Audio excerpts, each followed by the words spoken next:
Oke, jadi belakangan ini ada rumors yang beredar dan menurut gua ini cukup shocking ya, karena memang Samsung belum pernah melakukan ini sebelumnya. Tapi gua rasa Samsung mengambil langkah yang tepat. Ya, as we know so far, Google sudah meluncing the first foldable phones mereka, yaitu Google Pixel Fold. Dan ini cukup hype karena kabar kemunculan the first folding phone-nya Google ini sudah bergulir lumayan cukup lama. Dan this time, beberapa brand smartphone besar juga sudah meluncurkan folding phones-nya mereka. So, I think it was the right decision for Samsung untuk memajukan release date-nya mereka untuk memperkenalkan generasi atau line up terbaru dari folding phones-nya mereka, yaitu Samsung Galaxy Z Fold dan Z Flip 5. Nah, gue udah sempat bahas di video ini juga ya. Jadi mungkin ada beberapa orang di sana yang akhirnya menunggu line up produk terbarunya dari Samsung folding phones ini. Dan juga mungkin di luar sana ada yang kurang excited karena rumors dan leaks yang sudah beredar. Nah, buat gue sendiri sebagai pengguna Samsung Galaxy Z Fold 4, akhirnya gue cuman bisa mengatakan, ya, we'll see how the end up product looks like.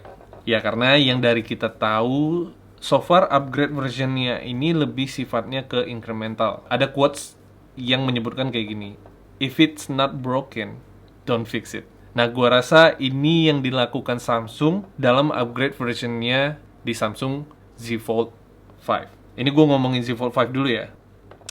Nah, kalau ditanya apakah desainnya berubah dari rumors dan leaks yang beredar sih tidak berubah banyak. Hanya ini kan tadi flashnya di sini nih, di Z Fold 4 kan flashnya di sini. Di Z Fold 5 itu pindah ke sini.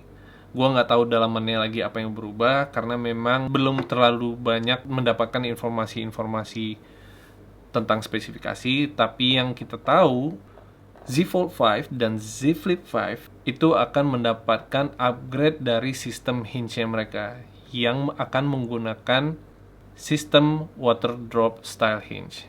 Nah, yang kita tahu juga, sistem ini membuat crease pada layar innernya lebih less visible. Nah, kalau di Z Fold 4 yang punya gua ini kan masih agak kelihatan crease-nya, crease dan kotor-kotor tangannya, karena gue cukup sering sekarang menggunakan si inner screen-nya.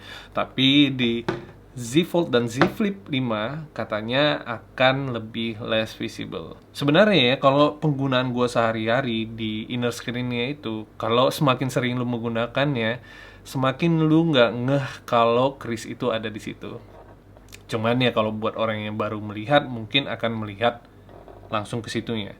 Tapi buat kita yang sudah menggunakannya, gue bisa bilang less fokus ke crease yang ada di layar inner screen-nya itu.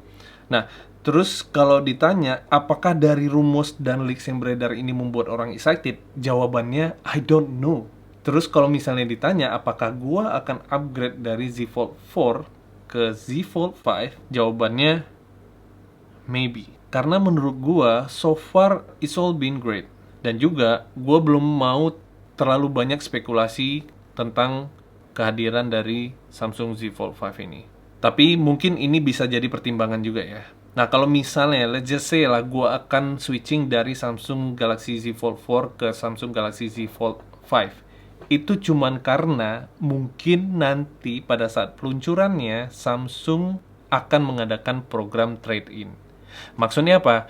Kalau misalnya nih ya, gua nggak menjual dan tidak upgrade ke Samsung Galaxy Z Fold 5, takutnya gue nyesel karena nanti setelah Z Fold 5 keluar, harga Z Fold 4 itu turun. Jadi menurut gua, kalau ada program tersebut, program marketing atau promo apapun dari Samsung yang bisa membuat pengguna Samsung Z Fold 4 switching ke Z Fold 5 atau upgrade, ya gue akan mempertimbangkan dan mungkin akan ikut programnya daripada gue nyesel, ya kan? Enough talking about Z Fold 5. Sekarang kita ngomongin Z Flip 5. Oh, sorry, satu lagi ya. Di upgrade versionnya Samsung folding phones ini, katanya, dan dari rumors yang beredar, mereka akan menggunakan chipset yang sama yang digunakan oleh S23 series, yaitu Snapdragon Gen 2 for Galaxy. Dah, itu doang. Apalagi gue masih belum tahu, katanya memang ada perubahan dari sensor kameranya. Kalau flash cuman berubah letak, terus ya dengan water drop style hinge itu berarti kan sebenarnya kedua layar atas bawah itu akan flat, akan rapet. Jadi membuat smartphone folding fontsnya dari Samsung itu lebih tipis. Oke, kalau Z Flip 5 ini menurut gua akan mendapatkan perubahan yang cukup signifikan. Yang tadinya layar cover screen-nya mereka itu cuma 1,9 inch, sekarang di-upgrade menjadi 3,4 inch.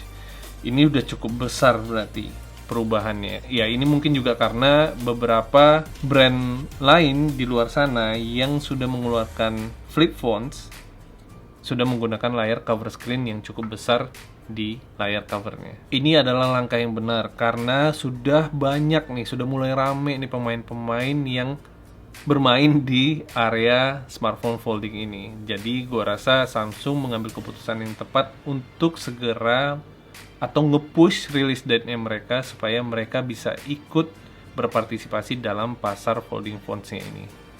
Ya, biar mereka nggak ketinggalan, mungkin supaya mereka bisa menjual produk mereka jauh lebih banyak lagi. Kurang lebih gitu kali lah. Oke, paling itu aja ya. Thank you udah mau gue update sebentar aja. Like always, kalau misalnya ada komentar, saran, atau pertanyaan, silahkan tuliskan di kolom komentar di bawah. Dan yang terakhir, like video ini kalau lu suka, subscribe kalau lu belum subscribe, and I'll see you in the next one.